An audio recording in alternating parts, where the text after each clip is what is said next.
Hello everyone, and welcome back to Let's Play Orwell. Today it's going to happen. We are going for the last episode. So let's go with profile number 1, which is Rudolph Calvin, Days on Duty 4. So let's log in and see how it's going to end.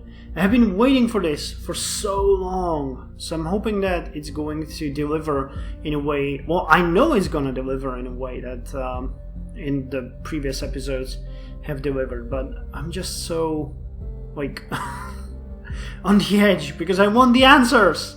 I want to know what happened to Abe. I want to know who the initiate is. I want to know what happened to Symes. I want to know if the other members of the Fault have been somehow involved or not. Man, I still mourn Nina though. Poor Nina. She was a victim of society. But that happens, you know. You either bitch slap society or society bitch slaps you. So we have to hope that it's only gonna get better. But who is the initiate? How did he become a member of FOD? That's what we need to know. We need the answers. We need the answers.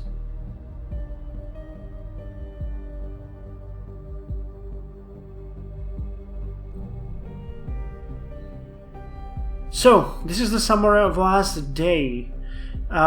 We needed to locate Abraham Goldfels, and we found out that he died. TNB suspects FOD of Bonton bombings, okay. FOD perceived with hate, yeah, people were hating on them, and attack on the Orwell mainframe happened. Gunther Ahrens, we found out that he was a friend of Joseph Langley. He was sued by the government about breach of his working contract. He suffered from inoperable terminal cancer. He was obsessed with spreading anti-government ideas. Apparently he changed his name from Gunther Ahrens. Abraham Goldfels was the name he picked when immigrating to the nation.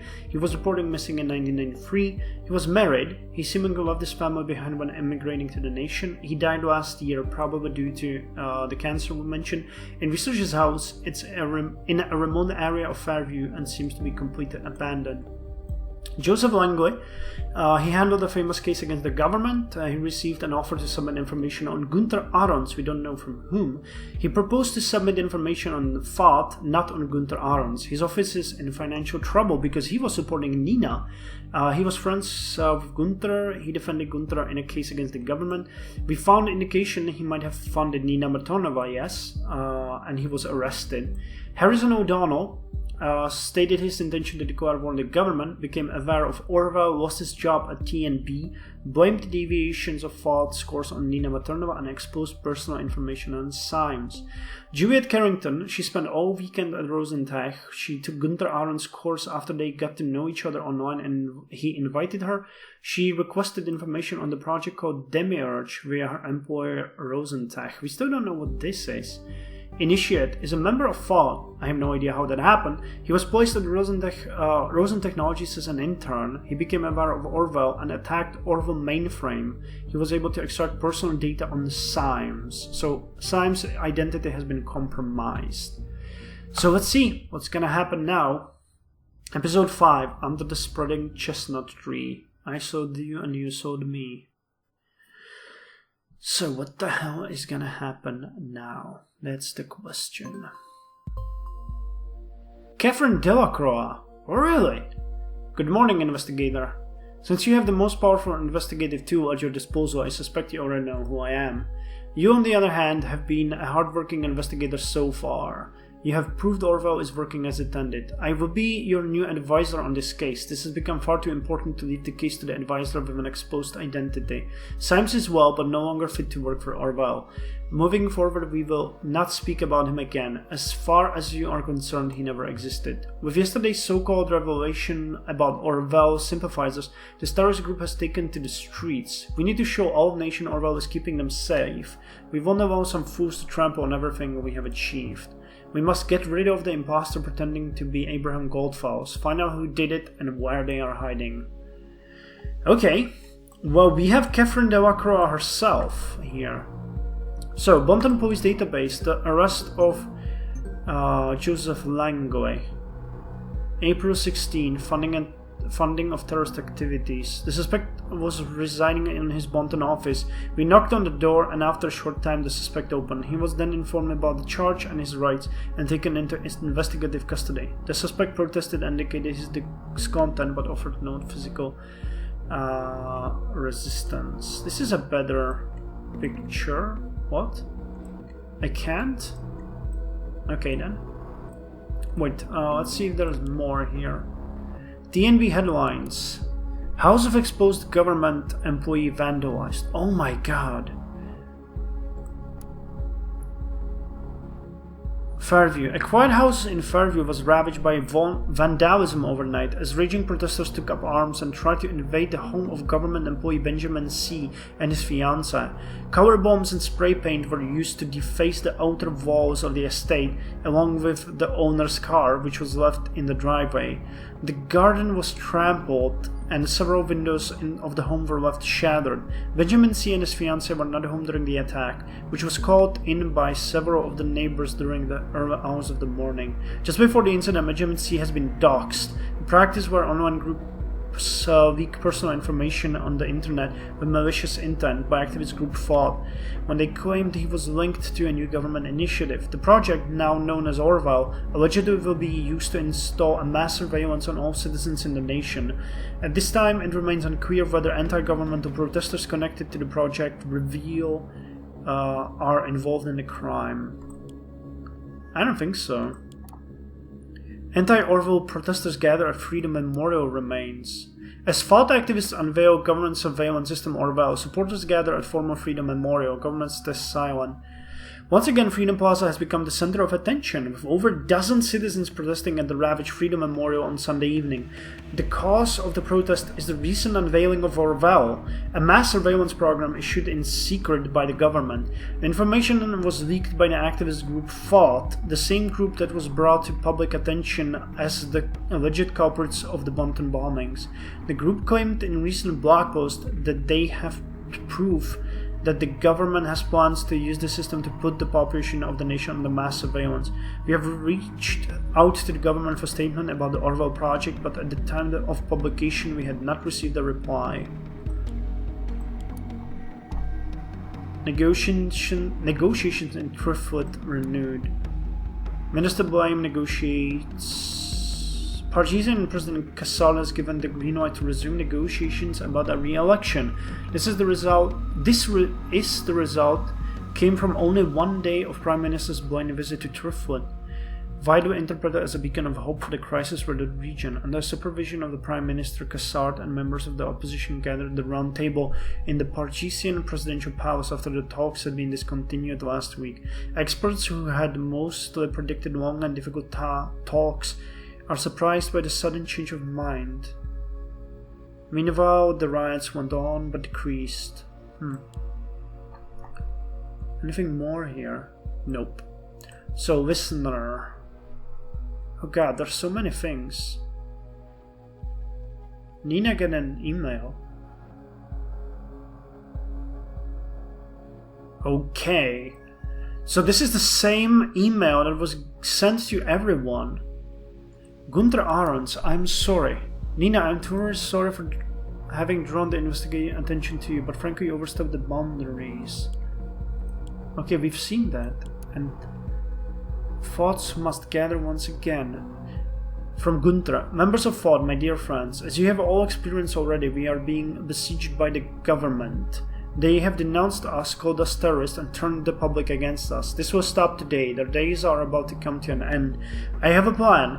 But for this to work out, we must meet like we did in the old days, when we had our meetings in Café Chestnut. We will have a conference call at 4 p.m. sharp, because I am well aware that a meeting in person won't work for us. We need not fear surveillance. All has been taken care of. I will contact you, get in a safe position, and be ready. Okay, so what the hell is that? A gathering. We know Abraham Goldfels is dead. Someone must be impersonating him. This is as clear as crystal. We must act swiftly and collect as much evidence as possible before this gathering commences. Thought is certainly up to no good. As you know, processing data chunks is time consuming. I would say we have time for roughly 20 data chunks. Be considerate. Okay. It's the same thing everywhere. Ghosting. From Marsa to Harrison. You must think I'm stupid. First you don't tell me where you are going because you need to ghost. Then hours later you don't answer your phone. So I called Purse asking for you and she told me you were at Cyber Cafe Chestnut yesterday evening. She said you stormed in, then furiously wrote something on your PC. Probably this outrageous blog post the news speaks of.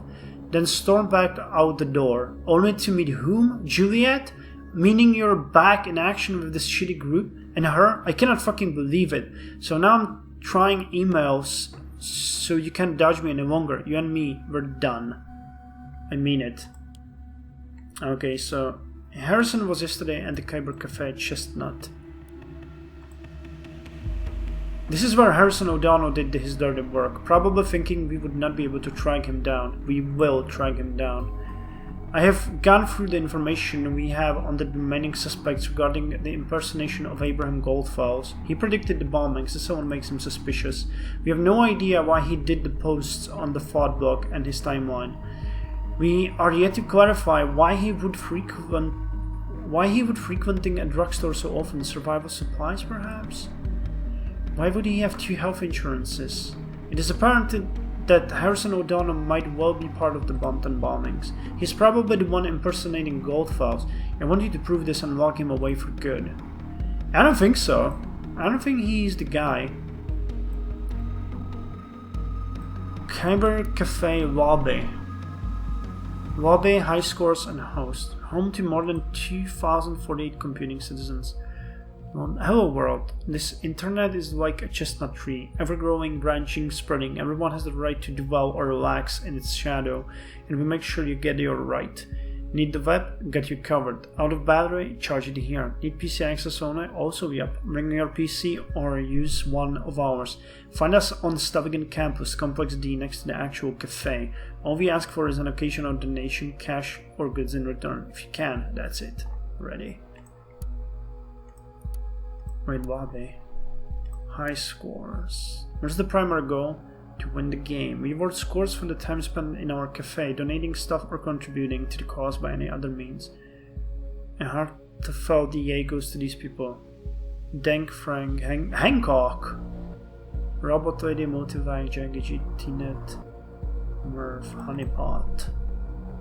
Hosts. Meet your host, Leonora, aka Persephone. Founder and boss of the bunch, Ahmed, aka Rattlesnake. Marsa Vikinovich. So that's the lady that has been there. She keeps the drinks rolling. Honorable host, Harrison, aka Hancock, former admin and handsome.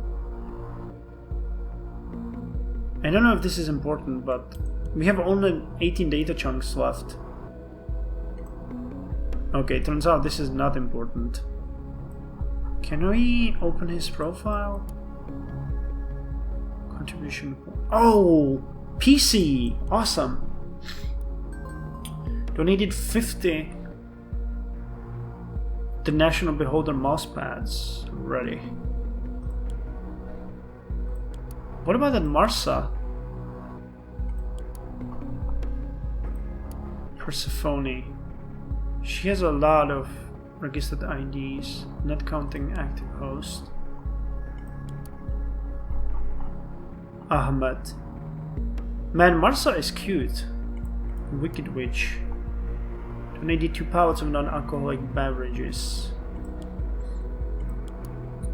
And Ahmed. Okay.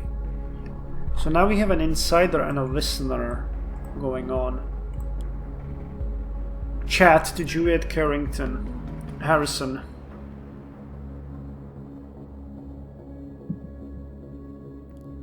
Where the hell are you? Why did you leave Abe's? Our plan was to hide somewhere until we're no longer public enemy number 1. Juliet, yeah, that was before I found out what you did. You exposed a government employee. Take a close look at what happened. They're after us now for sure. Was that necessary? Harrison, look at the DNB. We have developed a following. If they prosecute us now, there will be a public outcry.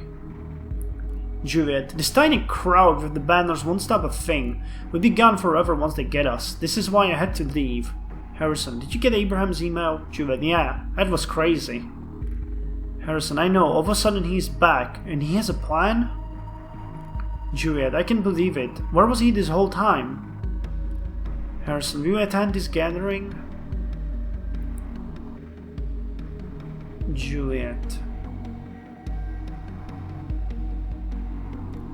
Of course! If Abe is there, we must attend. He will hide away someplace. I can call in from my notebook. You should do the same. Don't hide anywhere you have been to the last 24 hours.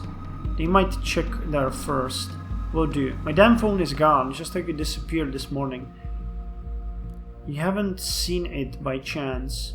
Jesus, can you not take care of your stuff? No, I have not seen your phone. Harrison, oh fuck it. Try to track it down, but it doesn't send a signal. Probably out of battery or something. Yeah, whatever, I'll go without it. Until the gathering. Juliet, yeah, until the gathering. I'm really starting to feel desperate on what we should and shouldn't upload. Okay, let's check Harrison's... Hey, that's a cool background. So it's in the trash. Ideas. As you may or may not have heard, I've been affiliated with a group thought in the past. Once upon a time there was a Daft Punk. As you may... Cocksucker cities, now you know. Don't say you haven't been warned. Wait, as you may or may... This is like a draft. As you may or may not have heard, I've been affiliated with a group called Thought in the past. I thought I might as well blow that right into your face before some data miner does and claims shit. Yeah, let them claim shit if they love worthless shit all that much. Because peeps just don't care. Okay, that's a draft. Personal. Your wife trust invoice. Dear Mr. O'Donnell, please find your invoice from March with no. The total is going to be subtracted automatically from your stored bank account within the next 2 days.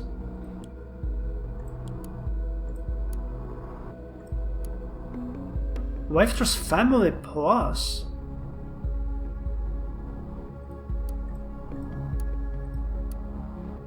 So he has his own and a family one. So that's important. Why would someone like O'Donnell own a health insurance for a family member? Yeah, that's what I'm thinking. Message for the great Hancock. Juliet Carrington. Oh, that's her email. Hey you, I just wanted to thank you for supporting my blog post for the Thought. I have a feeling that Nina does not really like me. I hope I didn't do anything wrong. Frankly, she scares me a bit. You know, I didn't want to occupy her spot in Thought. If you want to, we could meet tomorrow at Cafe Chestnut and talk our great successes telling in the next big thing. Everyone besides Nina, I mean. I study at the campus, you work there, so we're neighbors anyway. Are you in? Okay, I think the contexts are really important, so we'll upload both of them. Her email and the alias. Anything more? I love you, Hancock. Rebel Punk God. I love you, Lily? Who's that? On the system browser history. Benjamin Costigan? Where is my phone? Okay, so this is important, but I don't know if it's gonna work. And Benjamin Costigan. Then we're really getting fucked with the data chunks. This confirms Harrison O'Donnell is behind the exposure, but we knew that already. Oh, Benjamin Costigan, it seems I forgot! Wasting data chunks here. So, The Thought, A Night to Remember. Published by Dixon. Our protest at Stevigan was a live gathering of an open-minded people. Students, teachers, professors, and others formed a bright, colorful crowd. There's Harrison, Juliet... But I don't see Abe anywhere. I have to admit, when Abraham asked me to join the Thought, I wasn't sure what to think of it. Join an activist group? That's not a thing for me. Sure, not everyone is fine, but organizing protests in the street, isn't that a bit too much? But I knew Abraham, and he was my professor for media ethics at Stevigan, and so I trusted him. I said yes, but it wouldn't stop there. Harrison and Nina left the event planning to me. Me who had never done anything close to this before. Phew, a pretty scary task. As both Abraham and I were closely tied to Stavanger University, my suggestion was to organize a peaceful protest there, slowly raise awareness among students. They would most likely be more open-minded, prone to question the authority and the government, wouldn't they? Indeed, the protest went off without a hitch. Stavagen's president even permitted us to hold the protest on campus ground, and close to 100 students, provided I didn't miscount, participated, many of them just joining in as they were talking by and wanted to know, as they were walking by and wanted to know more. There was no conflict, no fear, just support. People were still talking about it a week later in the halls of Stavagen, and for me personally, it turned out to be a night to remember. Hancock, Jules, let me say one important thing first. You did great. That's why we chose you for this. You even thought of making sure everything could get home after the protest by organizing an extra bus. Anyway, I already got an idea for what's next. Take things out to the streets with Orwell, not the university streets, more like streets. Think you can help us organize? Dixon, thanks, Harry. After this, I'm confident I might be able to organize something bigger for next time. The streets are probably not the best choice, too unsafe, but I'll come up with something. She has that as a background, concerned. Juliet, I don't want to offend you. You're new and you did a good job, but this simply isn't enough. Our petty protest doesn't matter on national scale. That's the simple truth. With a pace like this, the government will have erected their oppressive machinery before we get to the streets. Nina, you know I think likewise, and in the end you're right. Our next thing will be much bigger. We'll make the news for sure, but we need to be smart about it. Smart like Jules say. That's why I want her to plan the next thing as well. Dixon, I understand you, Nina. I'll do my best to get things right and safe. At the moment I'm thinking of Freedom Plaza. Pretty much everything we need space-wise there will be okay for everyone. Dixon. Articles 1. Okay, so we'll not upload that because we already knew that before.